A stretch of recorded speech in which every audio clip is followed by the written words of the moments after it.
Hi guys, ආදරෙන් පිළිගන්නවා මගේ channel එකට. ඉතින් උන අදත් ඉතාම වැදගත් වටිනා වීඩියෝවක් අරන් ඇවිල්ලා තියෙනවා. අවුරුදු 4කට පස්සේ ඒ ටයිම් එක ගණන් ගන්න එපා. අවුරුදු 4ට මම තවත් එක්ස්පීරියන්ස් කරලා තියෙනවා. හරි, අද ගේන්නේ අවසාන වශයෙන් මම හදාගත්ත මගේ මිස්ටේක් එක. අවසාන වශයෙන් මම හදාගත්ත වැරද්ද තමයි මෙන්න මේ වැරද්ද හදාගත්තට පස්සේ තමයි මම consistently profit කරන්න ගත්තේ. හරිද? දැන් ඔයා සාමාන්‍යයෙන් එක ස්ට්‍රැටජිස් යූස් කරනවා ඇති, එක මනි මැනේජ්මන්ට් ප්ලෑන්ස් යූස් කරනවා ඇති, රිස්ක් ටු රිවෝඩ් රේෂියෝස් වෙනස් කර try කරනවා ඇති. නමුත් මොන දේ කරත් ඔයාට ප්‍රොෆිට් කරන්න බැරි වෙලා තියෙන්නේ ඇයි? හරිද? මෙන්න මේ වැරද්ද. ඉතින් ටයිම් එක ගන්න මම කල්පනා කරන්න යන්නේ. ඔයා මොන ස්ට්‍රැටජි try කරත් මෙන්න මේ වැරද්ද හදාගන්න. මොකද්ද වැරද්ද? ඔයා ලොස් වෙන දවස් තියෙනවනේ. ඔයාගේ ලූසින් ඩේස් තියෙනවා. අන්න එදා දවසේ තමයි ඔයා අමාරුවෙන් බිල්ඩ් අප් කරගන්න කැපිටල් එක දවසෙන් ලොස් කරන්නේ. හිතන්නකෝ ඔයා දවස් සාමාන්‍ය සතියට දවස් 3ක් නැත්නම් 4 නැත්නම් හිතන්න සති දවස් 5ක් ප්‍රොෆිට් කරා කියලා හිතන්නකෝ. ඊළඟ සතියේ මොකද්ද වෙන්නේ? තා දවස් 2ක් ප්‍රොෆිට් කරනවා. අන්න එක දවසක් එනවා. එක බෑඩ් ඩේ එකක් එනවා. ඔයා එදා මොකද්ද කරන්නේ? ඔයා ලූස් වෙනවා. ලූස් වුණාට පස්සේ ඔයා නැවත අර නැතුණ සල්ලි හොයන්න යනවා. හරිද? ඔයාට අර නැතුණ සල්ලි හොයන්න යාම නිසා තමයි තවත් ලොස් වෙන්නේ. ඒ කියන්නේ මෙන්න මේ හේතුව තමයි ඔයාට ලූසින් ඩේ එකක් ගන්න ඔයා අකමැති වීම. ඒ කියන්නේ දැන් හිතන්නකෝ දවස් 3ක් මම ප්‍රොෆිට් කළ සතියේ ඊළඟ දවසේ ලොස් එකක් ආවට පස්සේ ඒක රිකවර් කරන්න යනවා නම් මම තව ලොස් වෙනවා. ඒ කියන්නේ මේක ගත්තොත් මේක ඇවිල්ලා ගේම් එකක් නැත්තටම. ඒ කියන්නේ ට්‍රේඩර්ස්ලට මනි මේක් කරන්න පුළුවන් දවස් තියෙනවා. ඒ කියන්නේ බ්‍රෝකර් මනි මේක් කරන දවස් තියෙනවා. හරිද? ඒ නිසා අපි අර ගනුසහන දෙන්නුනේ තියෙන්නේ අපි ගන්නත් ඕන වගේම දෙන්නත් ඕන. මෙන්න මේ දෙකම තිබ්බොත් තමයි අපිට මේකේ ලොන් ටර්ම් ගමනක් යන්න පුළුවන් වෙන්නේ. හරිද? මම හිතනවා ඔයාට අපි මම කියන දේ පැහැදිලි ඇති කියලා.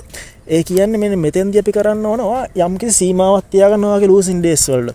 දැන් මම ගත්තොත් 110 මගේ උපරිම ලොස් එකක් යන්න පුළුවන්. 110 පැන්න ගම මම එදා දවසේ ට්‍රේඩින් නවත්තනවා. හරිද? මෙන්න මේක මම ගත්තට පස්සේ තමයි මම ප්‍රොෆිට් කරන්න ගත්තේ. ඒ වගේම මතක් කරන්න 110ක් උඩ පස්සේ ඔයා හිතන්නේ මම ලොකු ප්‍රමාණයක් රිස්ක් කරනවා කියලා නෑ. මම එක ට්‍රේඩ් එක සාමාන්‍ය රිස්ක් කරන්නේ 102ක් 103ක් තමයි සාමාන්‍ය ඇවරේජ් එක. හදිස්සිම දවස් විතරක් 105ක් දක්වා සාමාන්‍ය ට්‍රේඩ් එකක් යන්න පුළුවන්. ඊට අඩුවෙන් තමයි ගොඩක්ම දුරට 120ක් 130ක් තමයි මම සාමාන්‍ය 102ක් 103ක් අතර ප්‍රමාණයක් තමයි ට්‍රේඩ් එකට ලොස් කරන්නේ. එහෙම ට්‍රේඩ් එකට රිස්ක් කරන්නේ. හරිද? එහෙම රිස්ක් කළා සාමාන්‍ය සමහර දවස් වලට ඒ කියන්නේ මගේ ඇවරේජ් එක 120 තමයි සාමාන්‍ය ඩේ එකට කැච් කරන්න පුළුවන් පිප්ස් ගන්න තියෙන්නේ. ඊට පස්සේ 120යි ඒ වගේම 130 ඊට පස්සේ 100 දක්වාම ප්‍රොෆිට් කරන්න පුළුවන්. අපි සාමාන්‍ය හිතන්නේ 100ට එකක් නැත්නම් 103ක් රිස්ක් කරාට පස්සේ ලොකු ප්‍රොෆිට් එකකට යන්න බෑ කියලා. නෑ, ප්‍රොෆිට් කරන්න පුළුවන් දවස් තියෙනවා. ඔයාට ට්‍රේඩ්ස් ඇඩ් කරන්න පුළුවන් දවස් තියෙනවා. හරිද? අන්න ඒ දවස් වලට ඔයාට ඕන තරම් කියන්නේ 100ට 100ක් කියන්නේ හිතන්නකෝ ඔයාගේ කැපිටල් එක ඩබල් කරගන්න පුළුවන්. අන්න ඒ තාක්ම ඔයාට ප්‍රොෆිට් කරන්න පුළුවන් හොඳ දවස් වෙනවා. ඒ කියන්නේ සාමාන්‍ය normal days ගත්තොත් ඇත්තටම 120ක් වගේ තමයි growth එක තියෙන්නේ. හරිද? අන්න ඒ ටාගට් එක තමයි මම ඉන්නේ. ඉතින් මට කියන්න ඕන කරන්නේ මෙන්න මේ වැරද්ද ඔයා හදාගන්න. මොකද්ද ඔයා මොන ස්ට්‍රැටජි යූස් කරත් මේ වැරද්ද හදාගන්න නම් ඔයාට ට්‍රේඩින් වලින් සක්සස් වෙන්න බෑ. හරිද? ඒ කියන්නේ ඔයා එක්තරා සීමාවක් ගන්නවා වගේ රිස්ක් එක දවසට රිස්ක් එක. හරිද? අපි ට්‍රේඩ් එක අපි තීරණය කරන මෙච්චරම ලොස් වෙන්න කියලා. පිප්ස් 20 එහෙම නැත්නම් පිප්ස් 50 නැත්නම් පිප්ස් 100 එහෙම නැත්නම් කැපිටල් එකෙන් 105යි කැපිටල් එකෙන් 110යි ඒ වගේ ප්‍රමාණයක් අපි ගන්නවනේ. හරිද? අපි මෙන්න මෙතෙන්දි ගන්න ඕන අපි දවසට කොච්චරද අපි රිස්ක් කරන්නේ අපේ කැපිටල් එකෙන් කියලා. ඒක සාමාන්‍ය 105ක් වෙන්න පුළුවන්. අපි සාමාන්‍ය ප්‍රොෆර්ම්ස් ගත්තොත් ඔයා දන්නවා තියෙන හැම එකකින් වගේම 105ක් වගේ තමයි උපරිම රිස්ක් එකක් දීලා තියෙන. ගොඩක් ප්‍රොෆර්ම්ස් වල. හරිද? ඉතින් ඒ වගේ 105 අපිට අමාරු නම් 110ක් වගේ ප්‍රමාණයක් ඔයා තියාගෙන ඊට පස්සේ හිතනවා අද දවස් 110 ලොස් වුණා කියලා. අපිට ඊළඟ දවස් නැත්තම් ඊට පස්සේ දවසේ අපි රිස්ක් කරපු ගානක් මේක් කළා ඊට වඩා වැඩි ප්‍රමාණයක් අපිට මේක් කරන්න පුළුවන්. හරිද? මීට කලින් මොකක්ද උනේ? සාමාන්‍යයෙන් අපි 120 වගේ කැච් කරන් ආවට පස්සේ සමහරදා 100 කැච් කරනවා. ඊට පස්සේ අපි එක දවසක් යනවා අපි ට්‍රේඩ් කරද්දි ලොස් වෙනවා.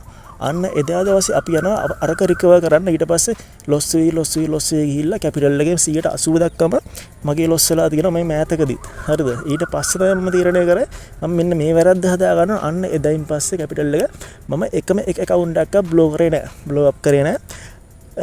ගානට ලස්සනට වැඩ යනවා. account එක bill up වෙනවා. ඊට පස්සේ චුට්ටක් අඩු වෙනවා 110 112 115ක් ප්‍රමාණයක් අඩු වෙනවා. ඊට පස්සේ නැවතත් අපු 110 120 කැච් කරලා ලස්සනට grow up වෙනවා.